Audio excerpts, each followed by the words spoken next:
我们刚到缅甸就遇到了骗局。最近几年，缅甸的电诈新闻层出不穷，大家也对这里谈之色变。虽然缅甸处于内战之中，前几天我们在缅甸仰光的旅程也还算顺利，但是今天我们却遇到了骗局。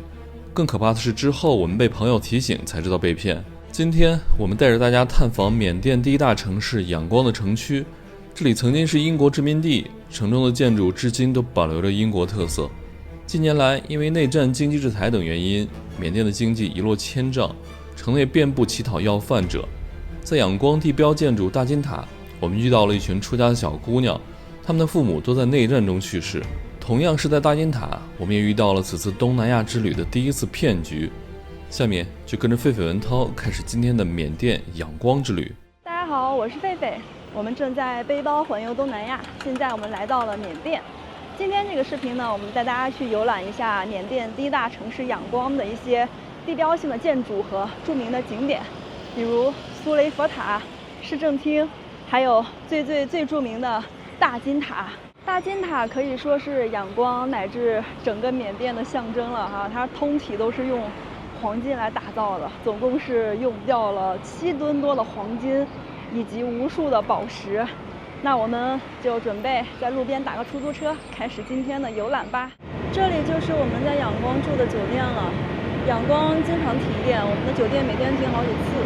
然后门口有一个特别大的发电机，来保证酒店客人的用电。这条路就是我们酒店门口的主干道了。其实仰光还是很繁华的，毕竟是缅甸的第一大城市。而缅甸呢，又是中南半岛面积最大的国家，也是东南亚的第2大，仅次于印尼的面积。它的总面积是等于我们中国的云南、贵州和重庆3个省市的总和。然后人口达到了5400万，一共有135个民族。我们酒店附近没有通公交车，每次出去我们都是打车。仰光打车挺便宜的，一般4-5公里吧，大概就10块人民币。然后这边也可以选择那种人力的自行车，旁边有个斗可以坐人，但是我觉得那种骑车的人挺累的，我不太忍心去坐。今天我们打到的依然是一辆右舵的车，是一辆18手的老丰田。我们的司机依然穿着缅甸的民族服装龙基，然后前面呢放着一尊玉佛。又经过了封锁区，妈呀！这个亭子里又是荷枪实弹的真家伙呀！我们现在来到了仰光市区比较繁华的一片区域，这儿有一座天桥哈，这个天桥呢就是拍摄苏雷佛塔最佳的一个机位。那为什么我们没有先去这个大金塔，而是先来到了苏雷佛塔呢？这是因为苏雷佛塔的历史其实比大金塔还要再早的。缅甸的大金塔为什么那么有名呢？因为塔里面存放着释迦牟尼的8根佛发。但是呢，这8根头发呢，最早来到缅甸的时候是存放在苏雷塔中的，这也是苏雷塔如此有名的原因。最早的时候呢，仰光这座城市就是以苏雷佛塔为中心，朝四周去这样子延展开的。包括到了现在这个位置依然是仰光市的市中心繁华区域。现在呢，这个苏雷塔的四周有比较大的一个银行，然后这个白色建筑就是现在的仰光市政厅。再加上那个角以前是有一个游客中心的，现在不知道还开着没。总之呢，这一片是现在仰光市的市中心和 CBD 了。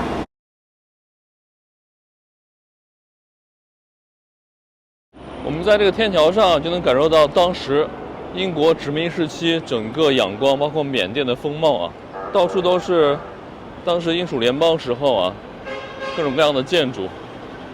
然后大家看仰光的公交车其实很有特色的，仰光公交车看得比较老旧，大家知道为什么吗？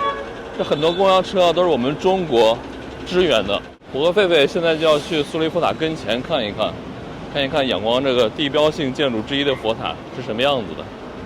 这里就是仰光的一个公交站了，你看你后面那个站牌上面写的字儿，应该是88路吗？看不懂。不，那个不是那个是缅语。对，完全看不懂刚才那个好像是一个比较老的公交站，你看这边有新的西公交，这个61和那个12应该是公交的线路名称，这个 YBS 应该是仰光的这个客运公司吧？对，仰光 Y Bus 应该是。大家可以看到哈，这位大哥穿的就是龙基。我们走到大街上可以看到，缅甸人啊，很多都是穿的自己的这个传统的服装啊。对。公交里面还不错哈，说实话。是，还可以。就真的感觉跟我们的哦天哪，你看这还有中文。对。小心夹手，禁止倚靠。我就说这么眼熟呢，跟西安的公交长得一毛一样。在仰光这边汽车站还挺有意思的，它这个卖票在下面，很多人在这边买了票之后呢，再上公交车，不像我们在东南亚别的城市还有在国内啊，都是上车之后才买票的。前面的这座建筑就是仰光的市政厅了，大概有4层吧，1、2、3、4层，修的还是很漂亮的，通体都是这种白色的。我们去跟前看一看吧。我发现啊，仰光这里的穷人还是挺多的，我们一路上都看到好多乞讨的。刚刚在车里呢，有一个妇女抱着孩子，还一边在喂奶，就边走边喂奶边乞讨。包括这边有很多小孩见到外国人就会伸手。其实这边外国人也不是很多，整个仰光我估计游客可能几十个吧，最多了。在我们这趟呢中南半岛的这5个国家中哈，缅甸算是比较穷的一个国家，它的人均 GDP 呢只有1000多美元，然后底层人民的收入大概只有300-400块人民币。这个 GDP 呢是我找的数据，然后这个底层人民的收入是我在当地打听来的，应该是比较有可信度的。这市政厅修的还挺漂亮的，中间的那个雕塑就是缅甸的国鸟绿孔雀，很漂亮呀，1、2、3、4层。刚刚我们想进那个苏雷佛塔参观一下，刚把鞋跟袜子脱掉，然后有个工作人员用很熟练的中文跟我们说下班啦，下班啦。原来它这个里面是售票的，每个人是1万缅币，按照民间汇率换人民币大概是20来块钱。但是呢，这会儿已经是下午的4点半了，它这个点儿其实售票了。这里就是仰光的市民中心了。看这个建筑啊，这都是100多年前英式建筑，还有很大的喷泉广场。前面的草坪里面全是当地人在那里聊天休闲。在市民广场的旁边，这儿还有一座教堂。再往过看呢，就是一些政府机构了。这个位置就是仰光市政厅的正门了，正面最中间那个位置同样有绿孔雀。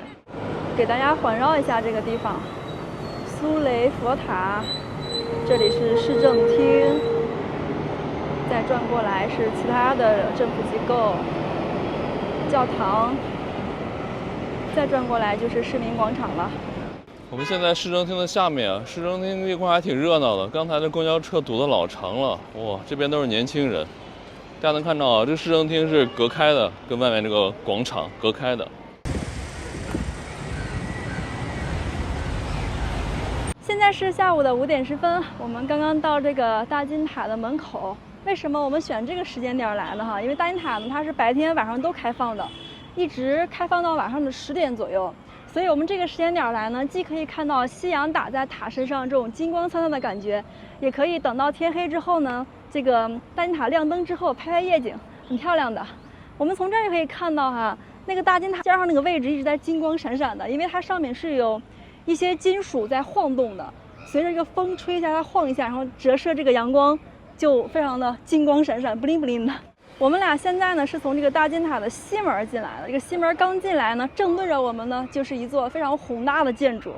大家看这个建筑的两侧呢是有着2个这种狮子的雕塑，但它其实也不是非常的像狮子，它其实是一种半龙半狮的化身。那这个雕塑呢，在缅甸当地呢是被叫做辛特的，这和一个传说有关哈。就之前呢，在缅甸这里有位公主，她和一个狮子生下了一个孩子。但是这个狮子呢，它后来就为祸人间了，在残害旁边的百姓。后来呢，这个孩子长大之后呢，就把这狮子杀掉了。杀完之后呢，他妈妈就给他说，孩子，其实你杀的是你的父亲。然后呢，这个孩子有一些内疚，觉得自己的满身都是罪孽，所以他就化身成了这个辛特，成了这个半龙半狮的这样一种形象，一直蹲守在这个大金塔的旁边，守护着整个缅甸的老百姓。它是有这样一个传说在的。那我们现在去买票吧。刚才我问了一下门口的保安啊，他说我们从这儿有一个外国人入口，我们从这儿买票去。这有多高啊，涛哥？感觉有4层楼了吧？差不多。买票要脱鞋，看他有这个着装要求，不能穿短裤短裙，不能穿那个吊带，然后鞋和袜子全部要脱掉。鞋袜都要脱掉。对。那么鞋袜放哪儿啊？Where can I buy the ticket？ shoes。OK。他们有一个专门放鞋的位置，有个鞋柜儿。涛哥，你把你的也脱了，拿过来。这边袜子也要脱的。对，鞋和袜子。Where can I buy the ticket? Upstairs. Thank you. Thank you. 我们在泰国的寺庙还没有脱袜子哈，在缅甸这边，看菲菲已经开始赤足光脚了。可是我感觉，它这个地不是特别的。对，也挺脏的。你看我的脚，瞬间黑了。这个里面稍微有点历史岁月的痕迹。是。看看地板都开裂了。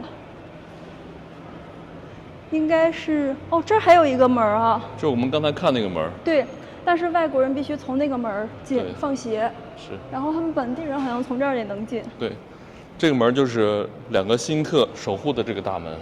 去买票。Hello. How may I help you? I'm working here as a tourist guide, so may I show you if you want to take? We don't need. Thank you. No need. Thank you. Okay, have a nice day. How much? Only $5. 是不是5刀？对，5刀。但它是英语导游，我刚看见了。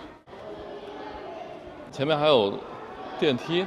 感觉我们已经走了好多的那个台阶了，里面还挺大的。先安检吧。刚才这个口只是过一个安检，我们还要再上去，再上一层去买票。哇，我们还没有看到大金塔的本身啊，光是这个过道里就非常的豪华了。看那个柱子，金碧辉煌。是啊。妈呀，还有一层电梯，涛哥。感觉这一节一节往上走，有那种对神的那种敬仰在里面哈。一点点的感觉。对，一点一点这种肃穆感加强了。大家看这个柱子下面都是绿色的哈，缅甸这边人感觉对绿色情有独钟的，很多地方都是绿色的。像我们刚才去那个议会厅那块儿，因为人家的国宝就是绿孔雀，还有绿翡翠这些，好像从这儿买。第3层电梯。Hello. Buy ticket. Yes. 20,000. 20,000. Where from? China. 一个人2万。一个人2万，你会中文啊？2万大概是42、43块人民币。Hello. I'd like to know how much for local people. What do you mean? How much the ticket? How much for local people? Local for free. For free. Oh, great. 这要登记一下。My name is okay. 这前面已经来了3个中国人了。我们前面还有2个中国人，我们俩算上4个了。贴一个标签。我发现了一个问题，这个大金塔的门票可能是刚刚涨的。你看它之前打印的票上写都是一个人是1万，包括我在网上查的攻略也是1万。我们现在已经来到了缅甸大金塔的景区里面了。刚刚我们俩已经绕这个金塔走了一圈了，因为这会儿正好是日落，特漂亮。大家看那个金塔，现在呢这个阳光已经快到地平线那个位置了，你看上面已经是这种古铜色的了哈。它是黄金中发了一点点红褐色这个颜色。这座大金塔呢可以说是缅甸国家的符号和象征了。一般呢我们把它叫仰光大金塔，它还有一个名字叫瑞光大金塔。瑞在缅语中就指的是金的意思，因为这个塔呢它是用纯金打造的，差不多用了7吨多重的黄金。但是上面呢它其实不是这个一块一块的黄金，它是用这个纯金的箔纸去贴的，金箔纸大概用了1000多张。而且每年呢这个旁边的信众啊，全世界的信众啊都会来这里往上面持续再去贴。仰光大金塔的历史是非常非常悠久的，它始建于公元前585年，距离现在已经有2000多年了。这座大金塔呢，和印度尼西亚的婆罗浮屠以及柬埔寨的吴哥窟并称为东方艺术3大瑰宝。我们现在看到的仰光大金塔，它的高度是达到了112米，然后这个金塔下面的基底座的面积是115平米，规模非常大。但其实在这座塔的始建之初呢，它的高度只有20米。相传呢，当时缅甸有一对经商的兄弟，他们去印度经商了。然后他们走到了一棵这个菩提树下面，正好就碰到了释迦牟尼。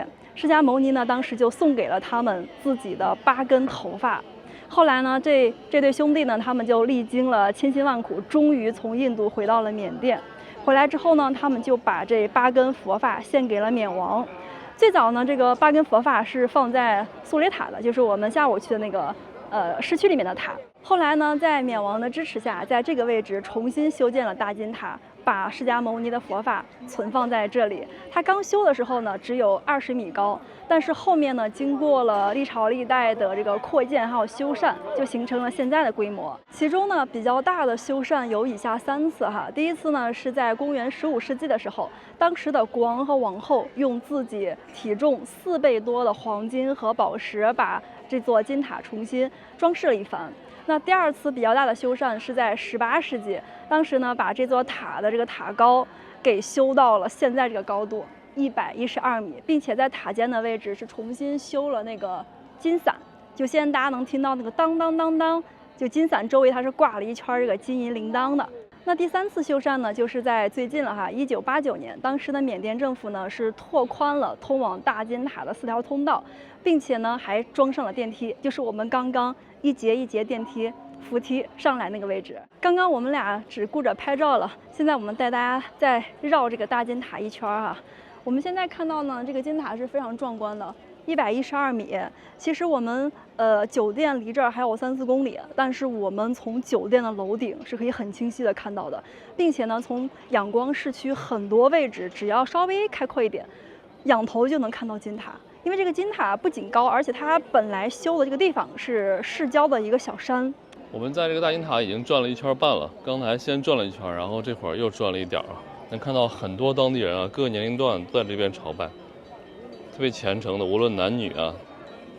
这个大金塔啊，我跟大家讲一下，它里面是最大的一个金塔，就大家能看到的。然后在旁边还有4个稍微小一点的塔。然后呢，在这个大金塔和4个塔中间还有64座，864座这种小塔，就构成了整个这个大金塔的一个轮廓了，就这样的一个造型。然后还有东西南北4个门，像我们刚才过来的这个就是西门。因为呢，缅甸是一个佛教国家，缅甸人呢一生中一定会出家至少1次的，所以这里的这个信徒是非常多的。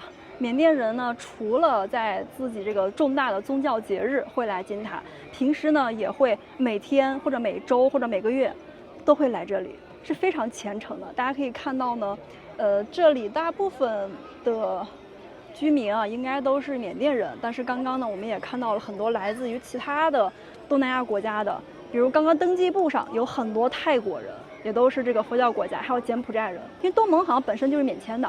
他们就来到这个位置来朝拜。我们看一下这里都有什么，这个好像是一个金椰子啊，上面贴的也是金箔。对，肯定是金箔。下面有香蕉。哎，你看对比一下，这边就是普通的椰子哈。对，然后你的左边，你看这里就是鲜花。其实我觉得这里的人啊，来这里朝拜都不会空着手。都会带上这个鲜花，是最多的。是，现在已经快到晚上了，能看到这边有很多这种油灯，有的油灯已经点着了。刚才有一个哥们儿还在这边加油呢。这边是蜡烛，有的地方是油灯，有的地方是蜡烛。在缅甸是有8个生肖的，这8个生肖对应一个星期的7天，其中呢，星期1、星期2、星期4、星期5、星期6、星期天是分别对应1个生肖的，星期3呢是对应2个生肖的。这些人呢都是当地居民，他们在这里呢就是会找到自己出生那一天的星期几，然后在对应的位置去做这样的一些仪式。中间的这个就叫做星柱。这个星柱是星期五 Friday Corner， 我们俩现在去找一下属于自己的星柱。我是星期4出生的，文涛你呢？我不知道啊。我会儿给你查一下吧。我们先去找星期4。我们往前走，再找自己的星柱啊，能看到这边这种油灯，一排排的已经点亮了，就是晚上各种信众在这边去祭拜，一种仪式。一种仪式。这个在下午大概，我们刚来那会儿5点多，我看到工作人员就把这些油碗哈一个一个的这样子去摆放，然后等天黑的时候去点燃它。是的。这晚上人挺多的哈。对。这个大金塔，你看当地人感觉白天都在上班、做生意什么的，到这个点儿了，比白天人还多。对，一是白天热，然后第二个也是大家白天都没时间。对，真的赶上晚上热闹多了。天越黑，这边人越多。我好像找到了，这个是星期4，它这个好像不是按顺序排的。对。星期5过来是星期3下午，然后再才是星期4。狒狒，你是老鼠啊？哦，这还有动物啊？对，这就是生肖嘛，8个生肖。对啊。还是兔子？是老鼠？它有2种，一种是老鼠，还有一种是，另外一种老鼠。老鼠。这。Sarat， 这大哥好厉害！大家刚跟我说，在中国这个叫老鼠，然后在缅甸语中叫拽。对。Myanmar language。但大哥会说老鼠，觉得好厉害。So your birthday is also Thursday. Mine was I was born on Monday. Monday is a tiger. 大哥给我教了一下哈，他说，就这个姿势去舀水，舀完水之后呢，教释迦牟尼佛10次，然后这个第2位佛是5次，后面的星柱2次，前面的老鼠2次，总共是19次。19 right? 19。因为我们这个星期4呢，这个星柱上面对应的数字就是 19， 是，所以需要教19次。我们让当地人先教哈，顺便自己学一学。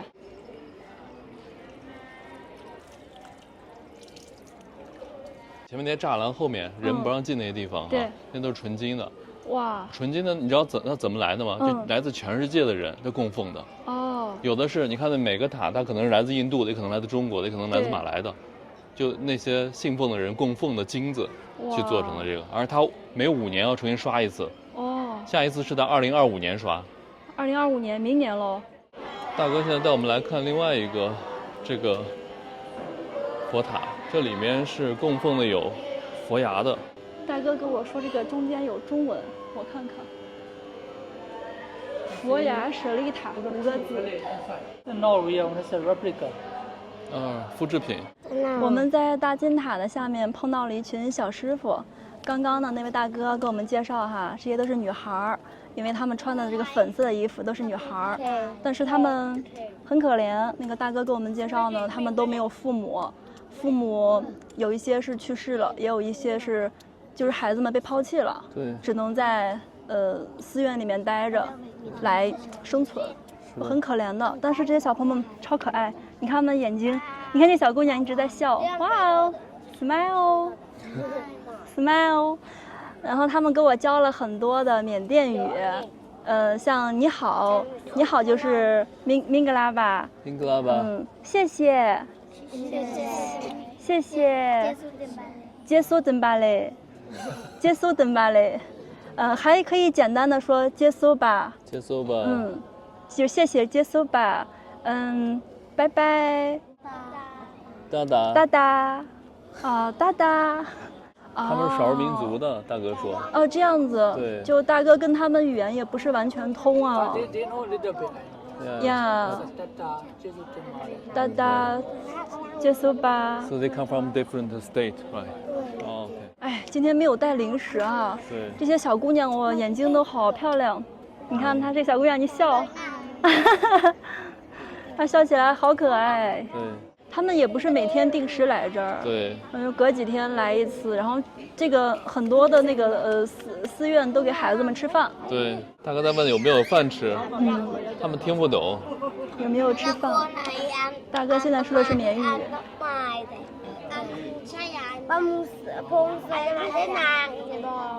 哦，他们每天早上5点起来就去那个化缘去了。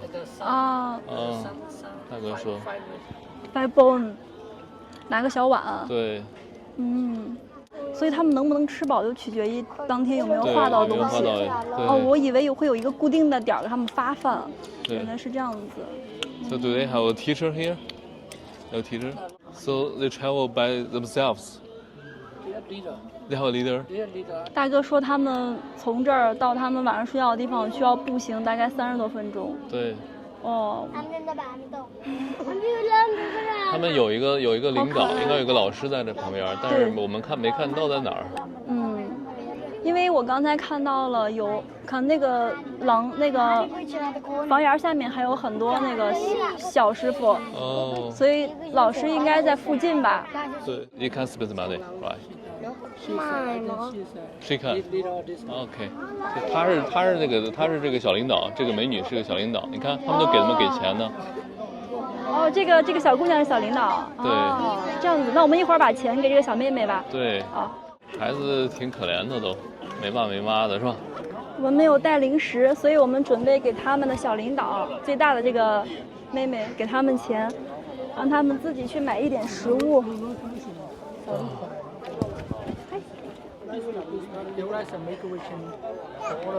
大哥说是先不要着急，让小妹妹给我们做一个祈祷，就让他们知道这个钱不是白给的，就是他们有劳动是这样子。Yes。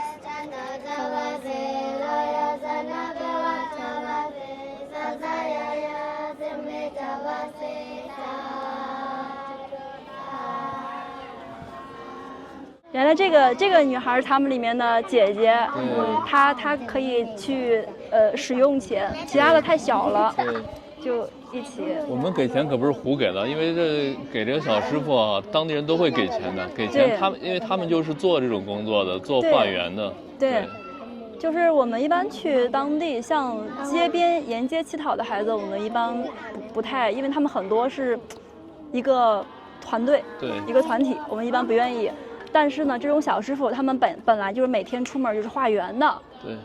正好呢，我们也是在这个大金塔的里面嘛。而且我觉得他们这个流程就很好，让这些师傅知道呢，其实他们是。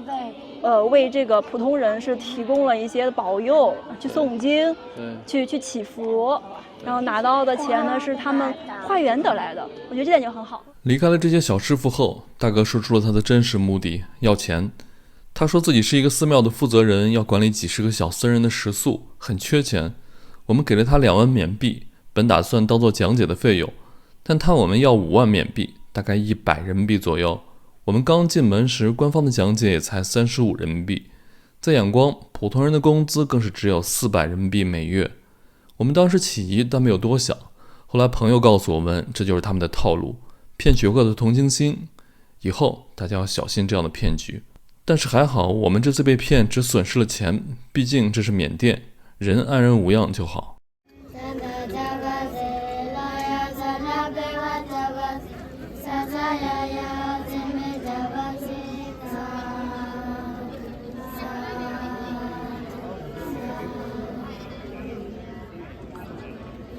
Thank you, thank you. 现在天已经黑透了，这个大金塔已经亮起灯光了，好漂亮呀！这个晚上比白天还好看，我觉得。这个晚上真的是，这个光啊，我们从市区很远的酒店楼顶都可以看到，对，超漂亮。刚大家跟我们介绍呢，这个金塔除了用黄金之外呢，还用了很多钻石，还有红宝石之类的。其中呢，最大一颗钻石呢，就在这个大金塔最顶部的位置镶嵌着。这颗钻石呢是全世界第2大钻石，76克拉，仅次于英国王冠上的那一颗，全球第2大。看不清哈，但没关系，它这儿有一个图，这个图片呢就是大金塔的顶部，最顶部的位置。大家看这儿全都是各种各样的钻石，镶嵌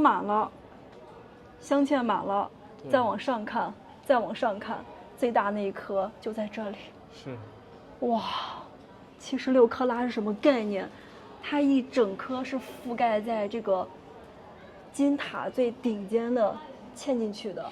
这个塔已经非常大了，塔的顶尖也不会小，76克拉。刚大家给我们比划了一下，对，特别大。而且呢，其实大家看到呢，它的这些钻石呀、宝石呀都没有特别的防护，对，每天都在风吹日晒雨淋中。然后大哥说呢，这些钻石有时候会脱落，脱落下来之后，它其实有个地方是接着它的，对，然后把它收集起来，每隔几年或每隔段时间会把它重新找人再修补上去。但它都是真的，他们没有用这种复制品啊什么的，全是真的钻石。他们估计都认识我，嗨。你看，他给他的姐妹们说，这不就刚刚那个阿姨吗？对。嗨，结束吧。哈哈。这些小师傅们回去吃饭了。我们俩也基本上结束我们今天在大金塔的旅行了。刚刚呢，我们在大金塔下面碰到了一位来自孟邦的缅甸本地大哥。这位大哥是带着我们俩一边游览一边给我们去讲解。拜拜。拜拜。啊，后面那个应该是他们的领队了。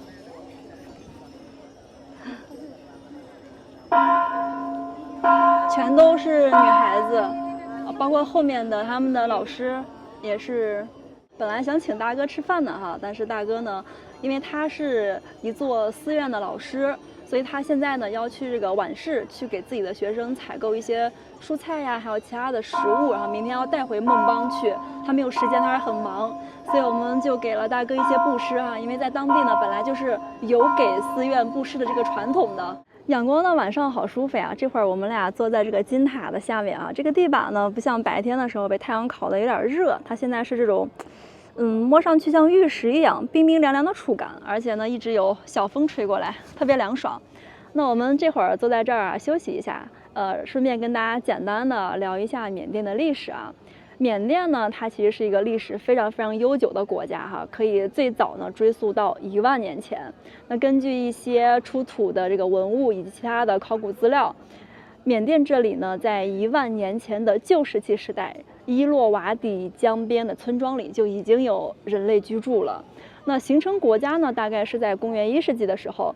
那这里呢，形成了很多这种地方性的小的国家。当时呢，这些国家已经具有非常先进的农业生产技术以及宗教文化，并且呢，和中国还有来往比如说，当时由这个善族，就现在善邦那个位置，这个善族呢，他们建立了一个国家叫善国。善国呢，在东汉时期，大概是公元100多年的时候吧。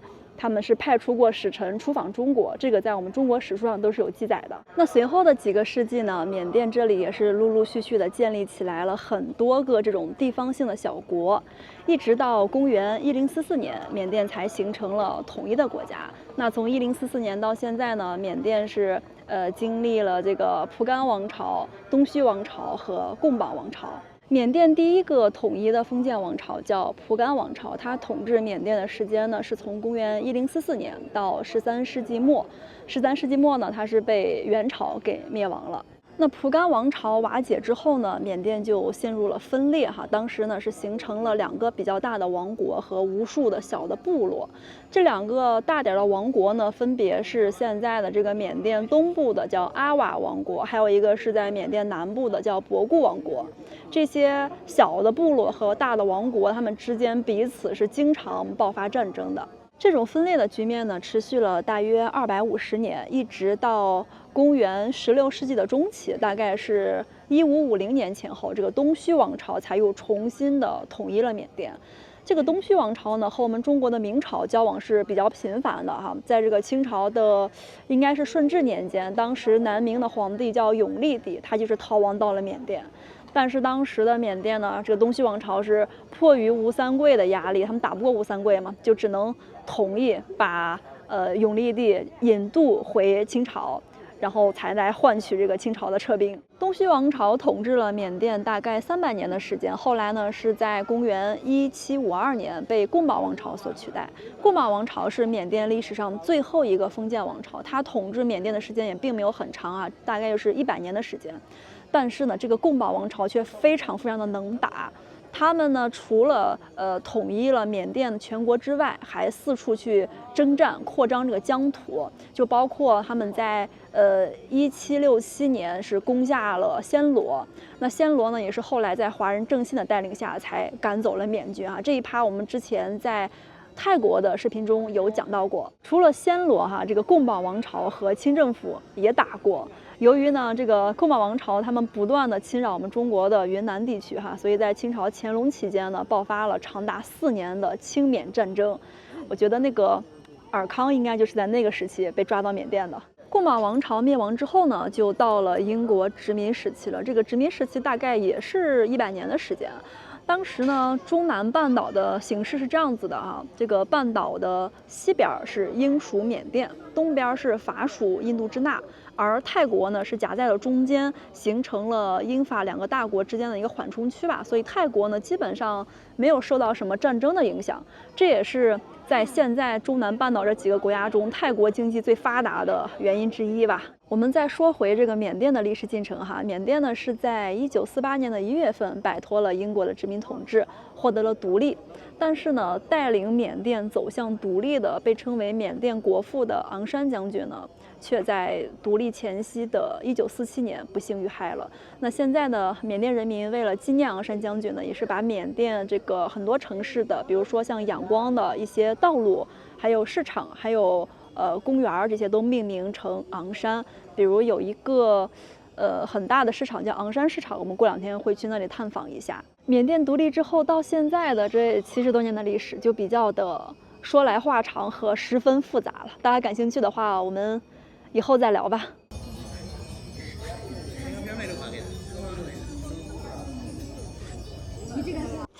这还有只小强，这是大强了。这都是得道高墙。好吧，哇，在这儿走路真的是费脚啊。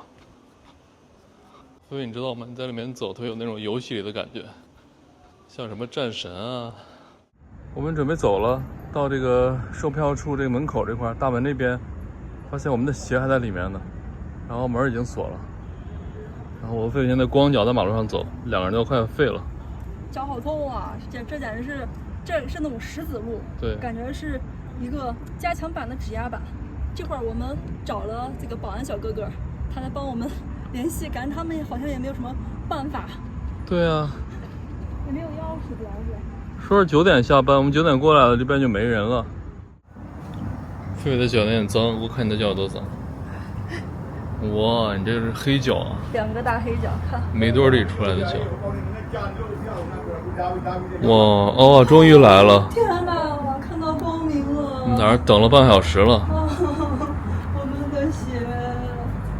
天哪，太难了！我都想哭。